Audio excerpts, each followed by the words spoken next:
Aigle Magazine, Aigle Magazine, Aigle Magazine, Aigle. De dit. Malachie 4. C'est William Branham. Malachie 4. C'est William Branham. Nous entendons les gens dire. Nous avons les bandes. Nous n'avons plus besoin des prédicateurs. Parce que nous avons les bandes. C'est une fausse doctrine. La parole de Dieu ne peut pas faillir. Il dit quand il est monté au ciel.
Ce n'est pas joyeux anniversaire.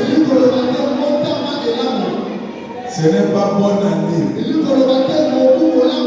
C'est que Dieu te bénisse. Que Dieu te bénisse, renferme tout ce dont nous avons besoin. Alors que Dieu te bénisse. Je remercie le Seigneur Jésus-Christ, le Dieu incomparable, d'avoir permis que nous puissions nous retrouver ici ce matin. Ceci était un projet, car Jacques dit, quand vous voulez faire quelque chose, dites toujours si Dieu le veut. Ceci est un projet et Dieu nous l'a accordé. Ça veut dire que cela était dans sa volonté. Et nous lui disons merci ce matin de nous avoir réunis ici pour ces moments de communion. Car la Bible dit il est doux et agréable pour les frères d'être ensemble. C'est là que Dieu répond ses bénédictions. Mais la Bible ne s'arrête pas là. Il répond les bénédictions en abondance. L'action de Dieu, c'est d'unir les frères. C'est de ne pas diviser les gens. Voilà pourquoi nous sommes ici ce matin. Pour cette temps de communion. Et je remercie aussi le pasteur Paul pour l'invitation qu'il m'a donnée de venir ici pour que nous puissions tenir ce culte ce matin. Je le remercie pour l'accueil chaleureux. Lui et tous ceux qui sont autour de lui nous ont réservé. Nous avons été bien accueillis. Nous sommes bien logés. Et nous mangeons très bien. Nous allons aller à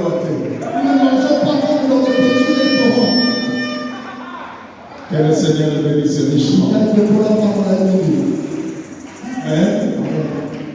Je suis ici ce matin, comme je l'ai dit, pour des moments de communion. Je n'ai rien de nouveau que je peux emmener. Le message a déjà été prêché. Et moi, je suis ici dans le ministère de la répétition. Tout ce que je vais dire ici, je sais que vous le savez déjà. Mais quand la Bible dit que la parole doit toujours être prêchée, voilà pourquoi nous sommes ici. Pour garder la semence qui est en nous dans la bonne atmosphère. Pour que le jour où Dieu viendra nous prendre, qu'il nous trouve prêts. Dites Amen. Et j'ai quelques amis qui avaient promis de venir ici. Je ne sais pas si je peux les faire lever. Je suis libre. Ah, merci beaucoup.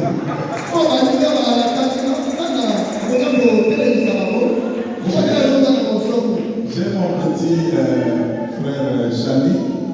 C'est chez lui que je prends toujours le camion pour venir. Il a traversé spécialement pour ce culte. Et le Seigneur le bénisse.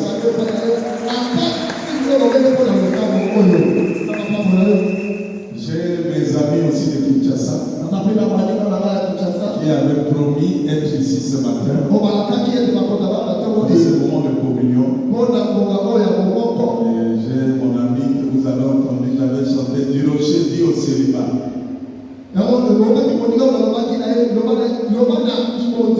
Combien Jésus est grand. Cette prophétie s'est accomplie. Il est ici ce matin avec sa chair pour si merci beaucoup.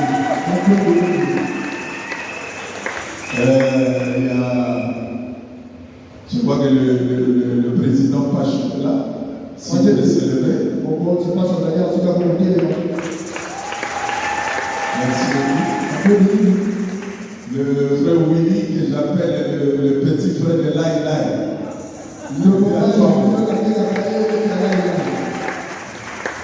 Merci beaucoup. Merci mon ami Charles Coutou, le professeur qui est là, si tu s'est levé.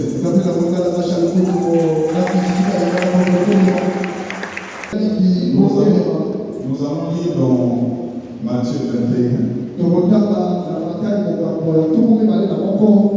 Du premier verset au 11e verset. Lorsqu'ils approchèrent de Jérusalem et qu'ils furent arrivés à Bethphagée,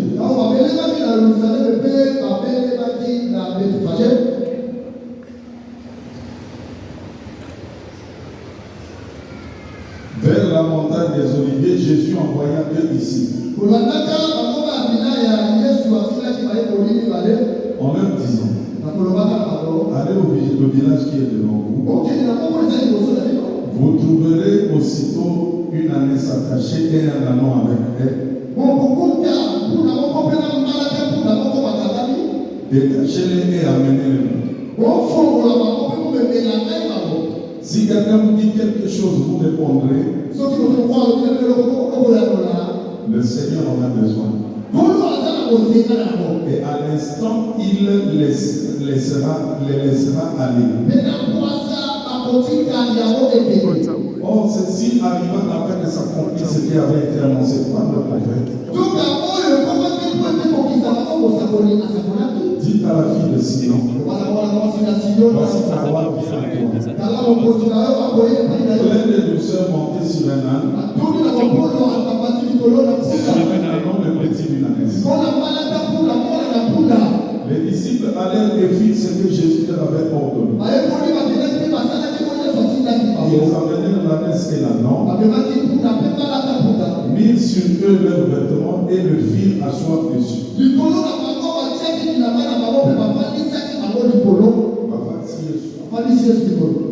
La plupart des gens de la foule étendirent leurs vêtements sur le chemin.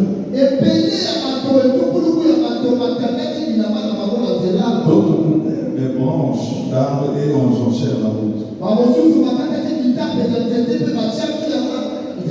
Ceux qui précédaient et ceux qui suivaient Jésus criaient: Hosanna au fils de David. Béni soit celui qui vient au nom du Seigneur. Hosanna dans les lieux très hauts.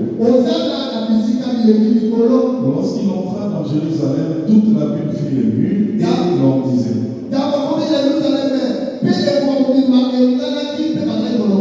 qui est celui-ci? La foule répondit: c'est Jésus, le prophète de Nazareth, en Galilée. Et on dit: Seigneur Dieu, notre Père, ce que nous venons de lire, ce n'est pas la parole d'un homme, c'est ta parole qui est une femme. Et nous savons qu'un jour, nous répondrons pour tout ce que nous disons ici à la chaîne. Voilà pourquoi j'aimerais que tu fermes ma bouche à mes propres pensées, à tout ce qui ne vient pas de toi, pour que seul ce qui sortira de ma bouche soit la parole de Dieu qui donne la vie. Parce que tu as dit: l'homme ne vivra pas de pain seulement, mais de toute parole qui sort de la bouche de Dieu. Or, nous savons que la bouche de Dieu a toujours été un prophète. Que ce qui sortira ce matin soit conforme à ce qui est sorti de la bouche de Dieu. Nous te confions la réunion. Prenons le contrôle. Ne permets pas qu'un autre esprit puisse venir ici. Que le Saint-Esprit puisse se mouvoir et se manifester clairement ce matin. Bénis le pasteur des mots pour sa gentillesse. Bénis tous ceux qui sont autour de lui. Bénis chaque membre de cette église. Qu'elle puisse prospérer à tous égards pour la gloire et l'honneur du Seigneur Jésus. Car c'est en ce nom que j'ai ainsi adressé cette prière décousue.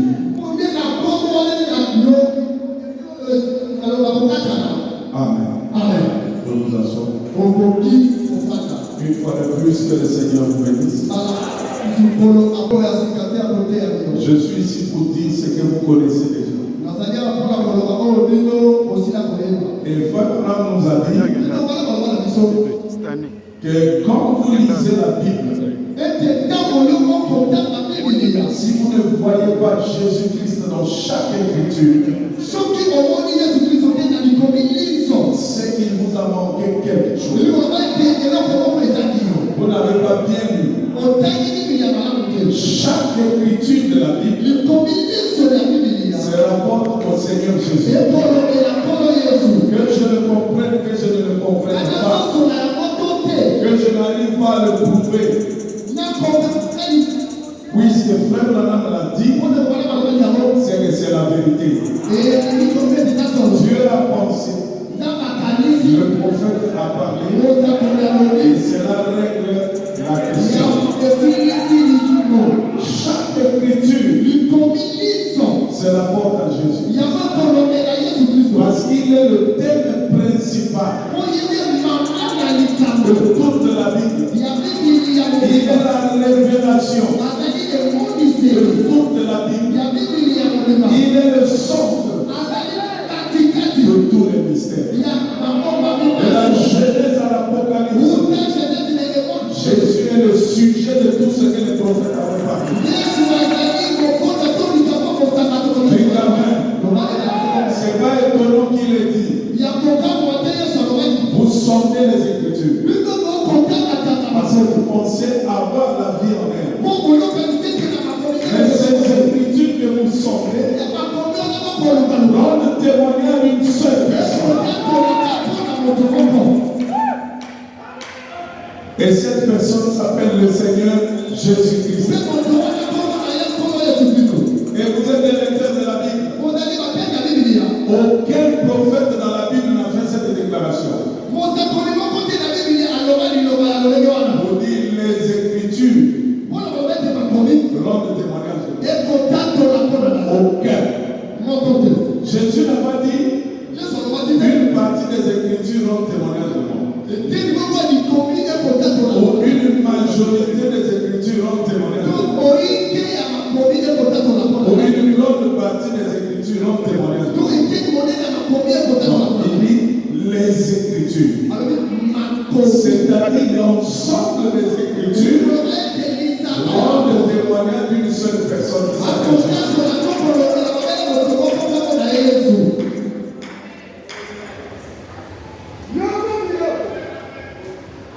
Le prophète Jean-Baptiste, quelques écritures s'est apporté à lui. Quelques écritures. Voilà. Frère Branham, quelques écritures seulement se rapportent à lui.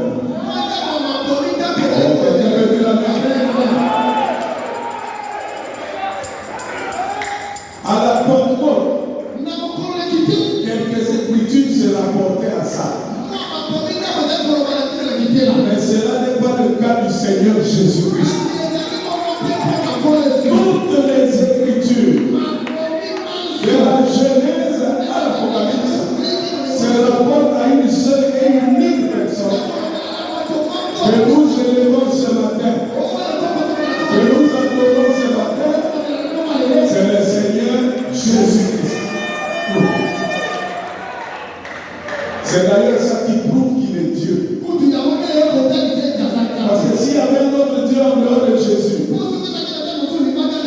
ce Dieu aurait été jaloux. Pour moi, un inconnu va sortir comme ça, toute la Bible parle de moi.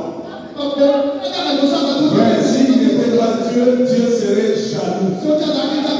Parce que Dieu ne partage pas la gloire, ni avec les anges, ni avec les hommes. Sa gloire lui revient à lui.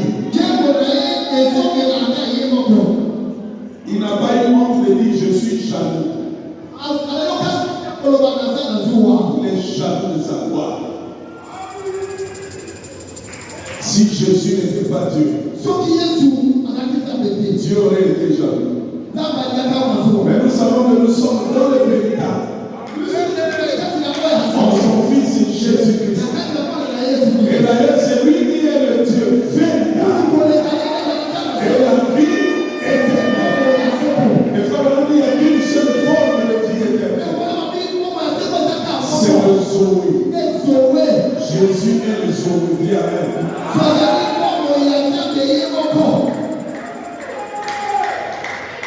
C'est pourquoi frère, la plus grande de toutes les révélations dans la Bible, ce n'est pas de savoir qui est un prophète.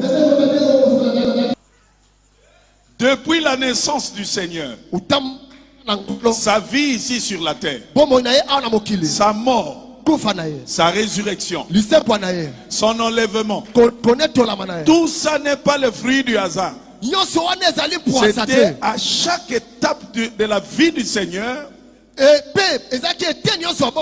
l'accomplissement des prophéties.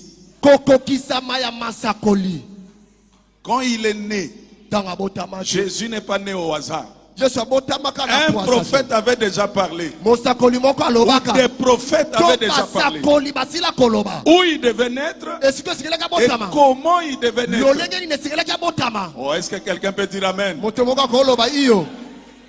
Il devait naître à Jérusalem, à Bethléem. Parce qu'un jour, le prophète Michée, poussé par l'esprit, dit Bethléem Ephrata, toi la moindre d'entre toutes les villes de Juda, mais de toi sortira celui qui dominera. Et son origine remonte aux temps anciens, au jour de l'éternité. C'est pourquoi quand les mages ont vu son signe,